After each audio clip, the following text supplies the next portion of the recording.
Amis joueurs, amis joueuses, bienvenue internautateurs et internautatrices dans ce petit papotage. Papotage qui est consacré à un nouveau venu, mais pas vraiment, dans le domaine du jeu de société, Yoka Board Games. Alors Yoka Board Games, pour ceux qui ont suivi ou pas, ça dépend de l'ordre dans lequel vous allez regarder ces petites vidéos, est l'éditeur de Naruto Shippuden, le jeu de société. Jeu de société qui va avec la licence Naruto. Et Yoka Board Games, c'est ici, est en fait la partie jeu de société, jeu de plateau d'une entreprise qui s'appelle Tsume et dont le représentant, monsieur Sébastien, ici présent, est avec nous. Salut Sébastien. Mais salut. Bienvenue dans cette Trick Track Télé, ce petit papotage qui va vous être consacré. Et tu es accompagné de Nicolas. Salut Nicolas. Salut. Alors Nicolas, tu travailles pour Tsume, pour la partie, pour l'instant, plutôt Yoka Board Games, puisque tu es en l'occurrence un des deux auteurs avec Cyril Marchiol de Naruto. Exactement. Tu travailles également sur les prochains, dont on ne dira rien pour le moment. Non, parce que… Je ne décharge toute responsabilité. Non, voilà, c'est pour ça, je vais m'adresser à Sébastien à partir de maintenant. Parce que dans le domaine de la licence, eh bien forcément, voilà, il faut avoir la licence, il faut avoir les accords, il faut que ce soit supervisé par les ayants droit, etc., etc. Donc, pour l'instant, les choses en sont encore au stade de projet pour les suivants. Exactement. Enfin, on peut dire effectivement le nom de la licence du prochain. Lui, celui-là, il a été annoncé officiellement au Tsume Fan Days 3 en septembre. Donc, si tu veux, tu peux te faire plaisir, Nico. Ouais, alors, le prochain, c'est Terraform Mars. Terraform C'est une Mars. série assez récente voilà, qui est sortie juste l'année dernière. D'accord. Voilà, avec du bon bonhomme qui tabasse du cafard géant. Ça va, Gogo, c'est une bonne série. Il y a On pas enlève que le ça. tyrannide et on remplace par un cafard. Ouais, D'accord. Ouais, c'est très très bonne série. Ouais. Ok, donc du coup, pour l'instant, tu planches sur celui-là. Ouais, Voilà. on est même déjà en cours de validation de concept avec la licence, de D'accord. création graphique. Voilà, dernier réglage là pour… Pour le jeu de société, le numéro 2 qui sera chez Yoka Board Games.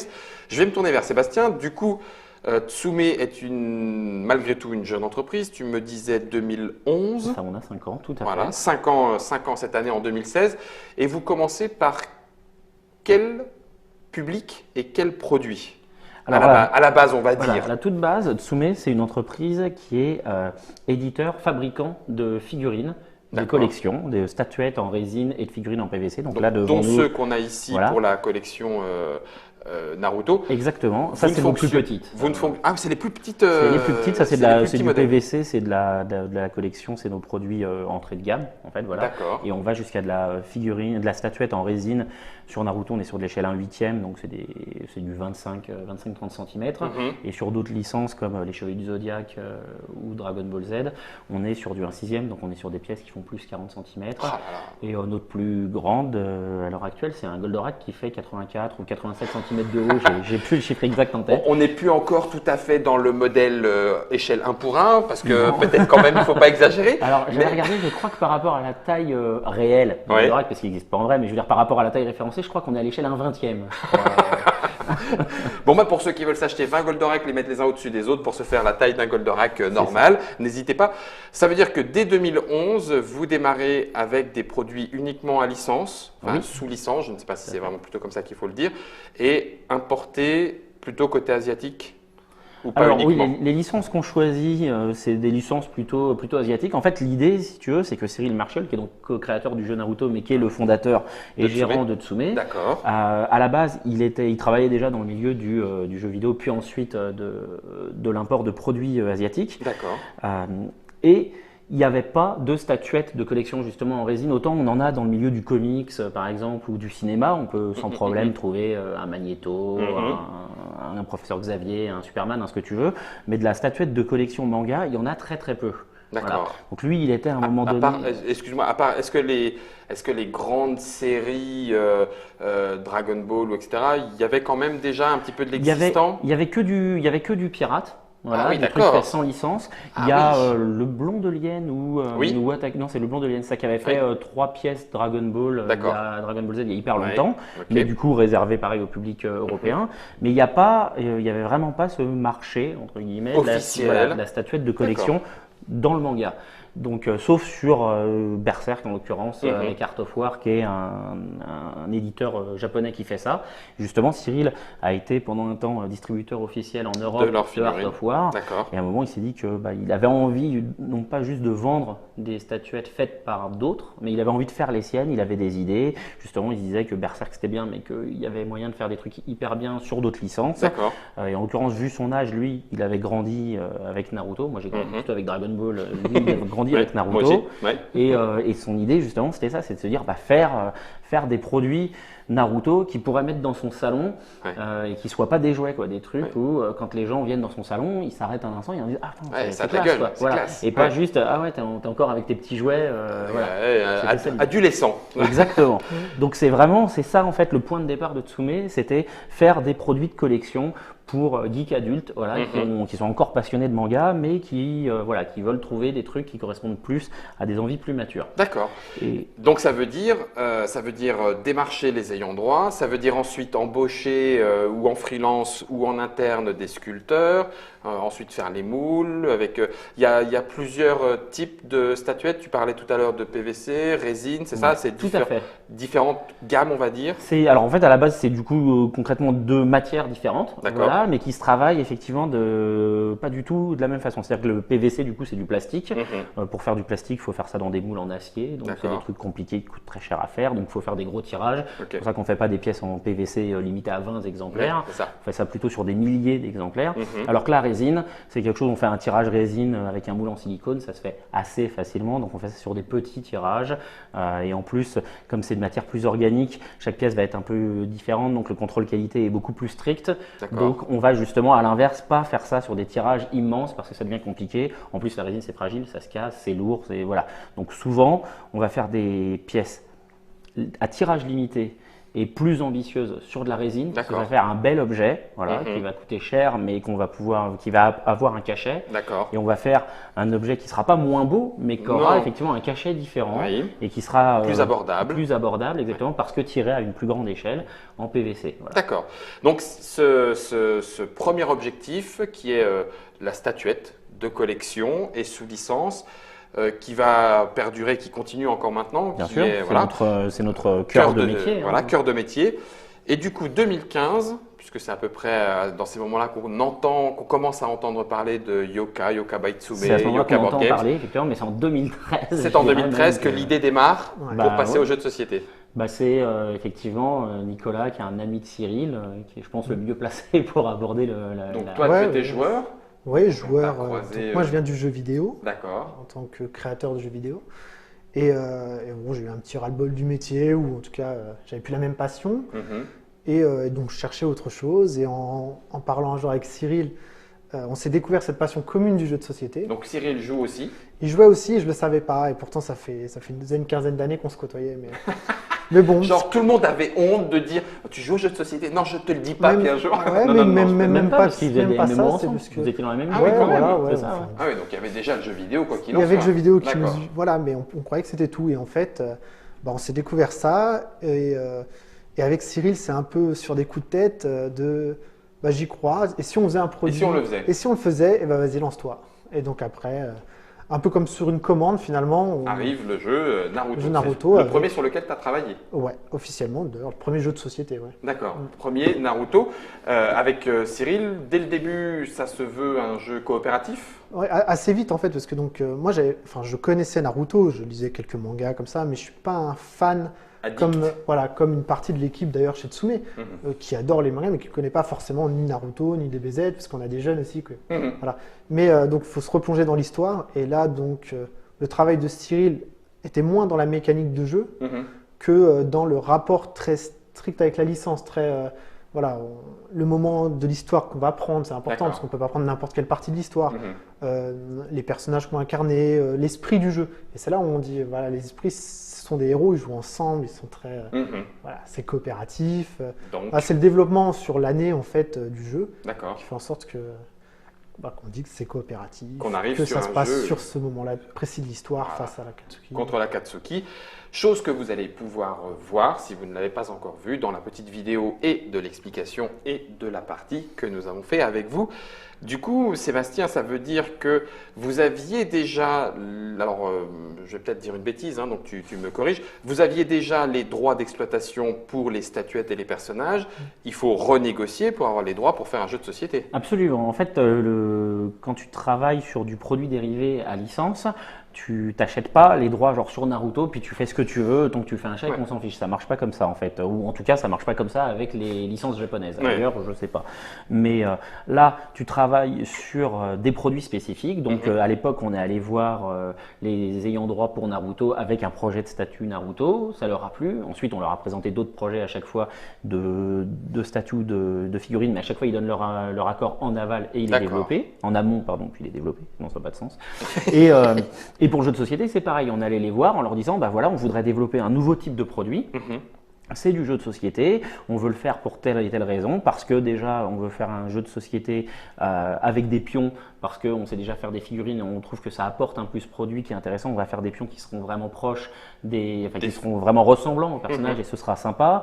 On veut pas juste faire un jeu de société, on veut pas coller une mécanique standard, faire un jeu de loi, mais on remplace le jeu de loi ou le sempiternel jeu Action Quiz. Ou l'Action Quiz Naruto. Posez vos questions que normalement il n'y a que les fans qui ont vu 46 fois chaque épisode qui savent que dans l'image 46 à la 56e seconde, il y a un petit oiseau qui est caché sur l'arbre derrière Naruto. Voilà. C'est ça. Non, là le but c'était de dire bah voilà, on aime Naruto pour certaines qualités, et on va essayer de retrouver ces qualités dans le jeu de société. Et en l'occurrence, effectivement, Nico le disait, le jeu il est collaboratif parce que Naruto c'est un shonen manga, donc un manga pour adolescents, donc c'est un manga où l'une des valeurs principales, comme dans Dragon Ball Z ou dans les Chevaliers du Zodiac, c'est l'amitié et le fait que l'équipe exactement et qu'ensemble on s'en sort. C'est à tel point vrai dans Naruto qu'il y a quand même un passage dans le manga où tous les ninjas du monde se tiennent par la main pour partager ensuite le chakra de Naruto et des informations. Donc, je veux dire, c'est physiquement, ils se tiennent tous par la main parce qu'ils sont tous copains. Donc, on ne peut pas faire plus collaboratif que ça. Et ça devait se retrouver dans le jeu de société que vous développez, que vous avez développé. Tu voulais rajouter Je voulais rajouter que du coup, effectivement, il faut tout faire valider. Oui, ça par contre, c'est une contrainte réelle. C'est une contrainte, nous on sait travailler avec du coup depuis. Des fois, ça amène même quelque chose de positif parce qu'ils savent faire des remarques en disant, bah voilà, là votre truc il est bien, mais vous pouvez l'améliorer en changeant tel point, vous allez être plus proche de l'histoire d'origine. Ou sur une sculpture, comme on fait des produits dont ils sont contents, des fois ils vont venir nous pousser dans nos retranchements en nous disant, bah là on est content, c'est bien, mais en fait vous pouvez encore l'améliorer en faisant ça. Voilà. Du coup, Nicolas, est-ce que dans la création ludique à proprement parler, ou l'équilibrage et le développement des mécanismes qu'il y a sur Naruto Shippuden, est-ce que ce côté licence et ce côté pointilleux, on va dire, par les ayants droit, t'ont amené à changer d'éventuels trucs? Je sais pas, la technique d'un tel, non, elle est pas vraiment offensive, elle est peut-être un peu plus défensive. Enfin, tu vois, puisque c'est un jeu de cartes où on a chacun nos decks de techniques, est-ce que du coup les ayants droit t'ont dit ah non, là plutôt celle-ci ou pas celle-là? Ils n'ont jamais été catégoriques sur un choix de mécanique. On est assez libre dessus, tant qu'on ne dit pas n'importe quoi, tant que Naruto n'est pas un méchant, tant qu'on ne place pas le village principal à un autre endroit de la carte. Là, ils sont très vigilants. Après, ils vont juste donner des petites appréciations. Et effectivement, sur 2-3 cartes ou 2-3 techniques, 2-3 personnages, ils vont insister sur le fait, attention, que ce personnage-là soit bien offensif ou bien défensif.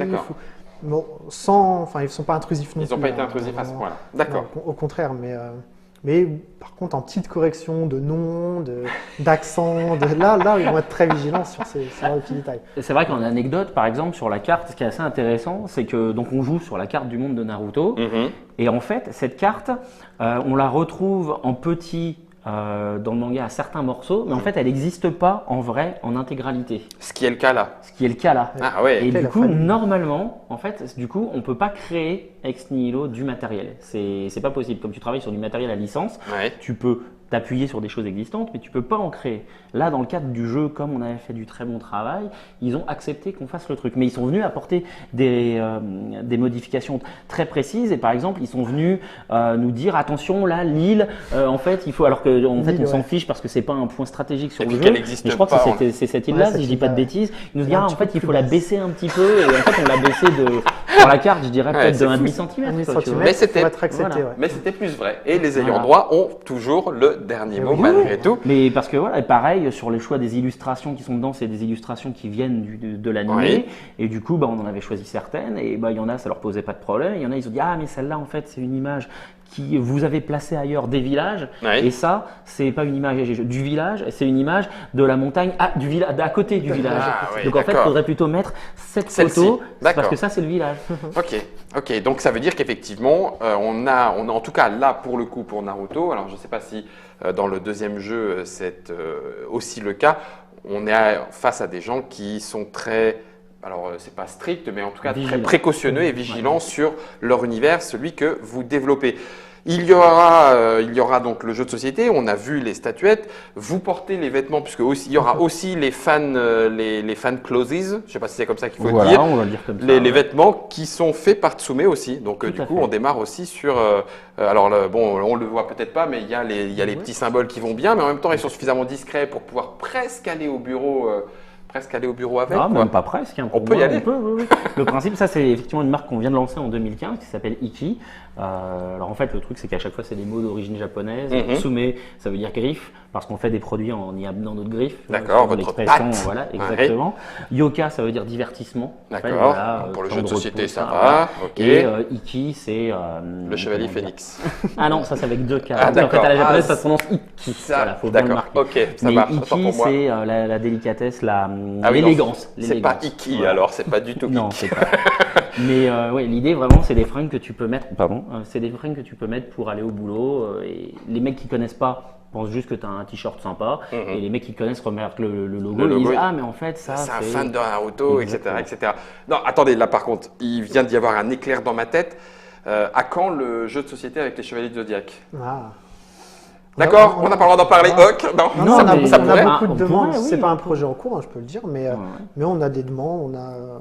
Ça veut pas dire que c'est pas parce que c'est pas en cours qu'on n'y réfléchit pas. D'accord. On discute. Après, il en faut interne. trouver la bonne chose avec la licence. Il C'est faut ça. pas faire n'importe quoi. Mhm.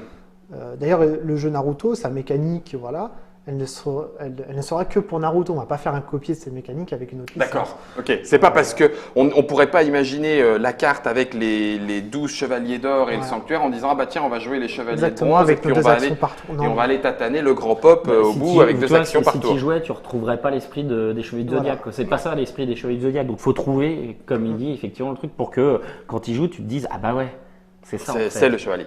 Alors du coup, le savoir-faire que vous aviez au point de vue des figurines se retrouve dans les petites figurines que vous avez fait dans le jeu.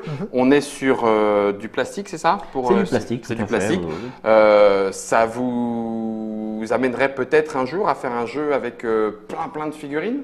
Parce qu'on le voit, par exemple, Matago avec Kemet s'est fait une spécialité de faire des jeux avec des figurines travaillées en nombre, etc.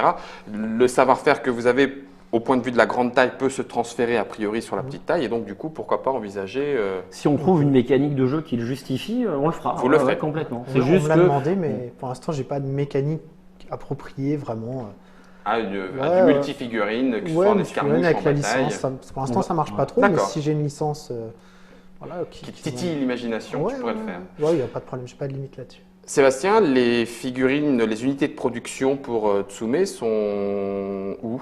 alors en fait, Tsume est une entreprise luxembourgeoise. D'accord. Toute la conception est faite à Luxembourg, vraiment. C'est-à-dire que du croquis préparatoire où on se dit ah bah tiens ça pourrait être sympa de mettre le personnage comme ça, etc. Dans telle machin, voilà. position, Jusqu'à- comme on le voit ici. en passant par la sculpture, l'impression 3D du prototype, D'accord. la peinture, tout est le découpage, machin, tout est fait à Luxembourg. Mhm. La production, par contre, actuellement, on peut pas ne Oui, pas oui, passer oui. par des On a produits, parlé. par la Chine. quoi. D'accord. Et au point de vue de la peinture, comment ça se passe? Parce Ah. que là, du coup, en l'occurrence, pour les statuettes, elles sont toutes peintes. Elles sont Ouais. peintes Pareil. sur le lieu de fabrication ou par vos équipes? Nous, on a un master, un prototype qu'on fait en interne. D'accord. On a deux peintres On a combien maintenant? On a deux peintres, on a 4 sculpteurs, je crois. Ah oui, ça fait quand même déjà une sacrée équipe. Plus un sculpteur main. Enfin voilà, on a 3 infographistes. On a une bonne dizaine de personnes sur l'équipe créative pure qui travaillent en interne. Donc on finit par proposer une pièce unique peinte qui ressemble exactement au produit fini, qui est en couleur.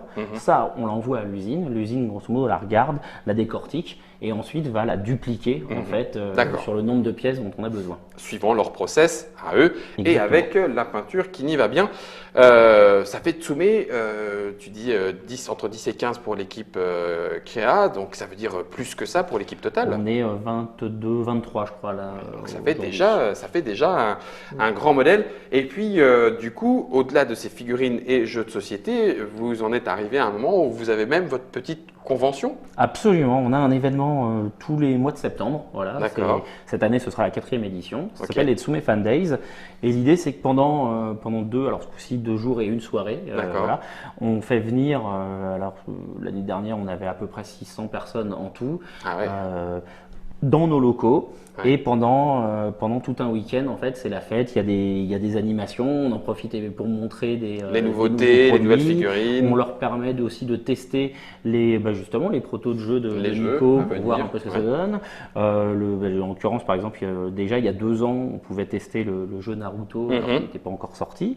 Ils peuvent rencontrer toute l'équipe. C'est aussi le moment parce que sur les gros salons, c'est toujours beaucoup plus compliqué. Il y a du bruit. Tu es là aussi pour des rendez-vous pro potentiellement ou des trucs. Il y a du monde. Là, c'est un peu plus convivial, c'est plus familial. Ils peuvent passer du temps et puis discuter avec le sculpteur, avec le peintre, avec Cyril.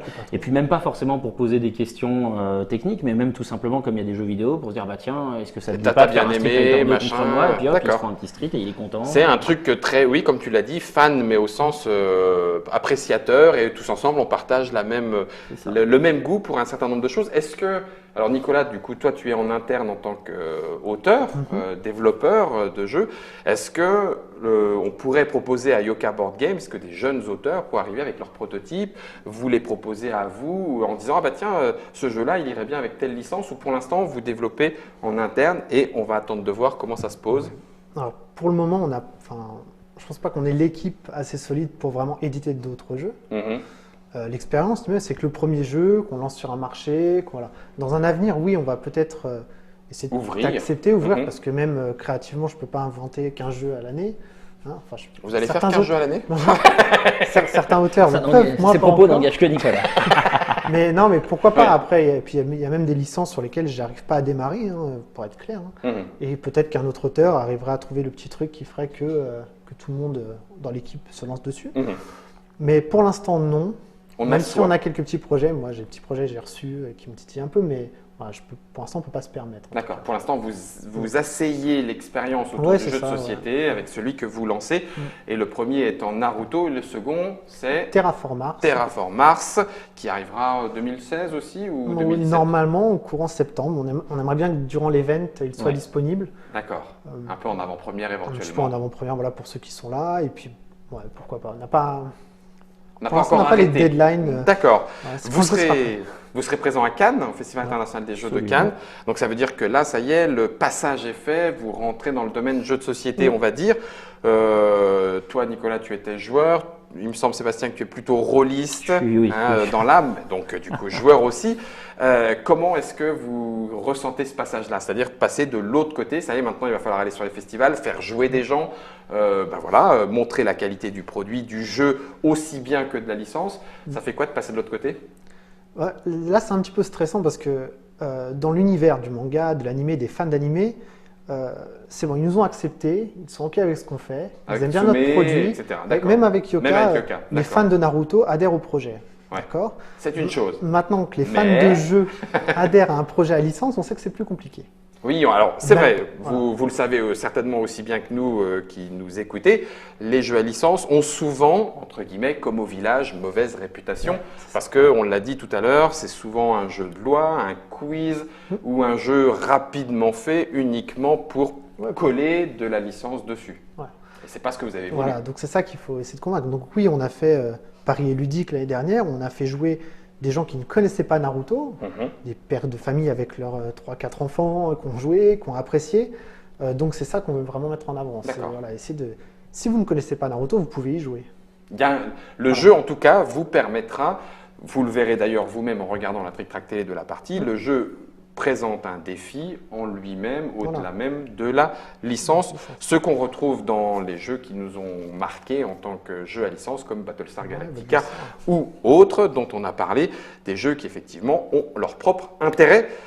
On a parlé des figurines, on a parlé des vêtements, on a parlé des jeux de société. Tsume, ça représente quand même déjà tout ça. Une vingtaine, un peu plus même d'une vingtaine de personnes. Une entreprise qui a 5 ans. Ça veut dire que vous allez bientôt revenir dans la Trick Track télé pour le deuxième. Oui. Assez vite d'ailleurs. Qu'on puisse essayer. J'ai une idée, moi, pour les Chevaliers de Zodiac, mais on va vous en parler en dehors de la... Non, je plaisante.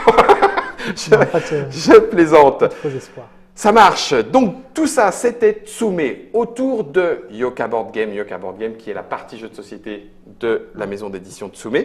Merci Nicolas. Merci. Merci Sébastien. Merci à toi. Un petit mot de la fin? Short. Short, on a fait le tour. Moi, j'aurais dit pantalon, mais si tu préfères short, c'est vrai qu'il fait ici un petit peu plus chaud.